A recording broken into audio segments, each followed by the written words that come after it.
híbrida, ou seja, mista, quando a gente fala ali de tipos de texto, gêneros textuais, o que isso significa na prática? Significa que você vai abordar ali na prova questões com diferentes gêneros textuais, como por exemplo charges, quadrinhos, tirinhas, uma poesia, um texto em prosa, ou seja, um texto em parágrafo. Então você saber lidar com os tipos de linguagem nesse momento é muito importante. Quando a gente fala dos tipos de linguagem, a gente está falando basicamente da linguagem verbal, da linguagem não verbal e da linguagem mista ou híbrida.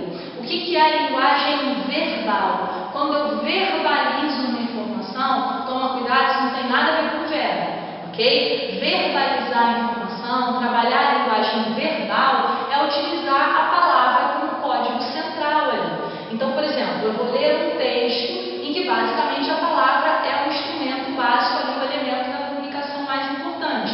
Então, eu estou trabalhando uma linguagem verbal. A linguagem não verbal já é trabalhar a mensagem de outras maneiras, geralmente apelando para o aspecto imagético, um gesto, isso aqui basicamente é não verbal, se eu não estivesse falando com você, obviamente, uma imagem que você veja, um quadro, uma pintura, ok? Que a gente sabe também que é presente na prova. E a linguagem mista, ou se você preferir, híbrida, que é a mais comum, tá? É quando você mistura o aspecto verbal com o aspecto não verbal. O que eu estou fazendo com você neste exato momento, nesta pequena aula, é não verbal, é mista. Por que ela é mista? Porque ao mesmo tempo que eu estou verbalizando a informação, eu estou gesticulando e estou trabalhando a imagem para que você possa me entender melhor, ok? Então, para a gente não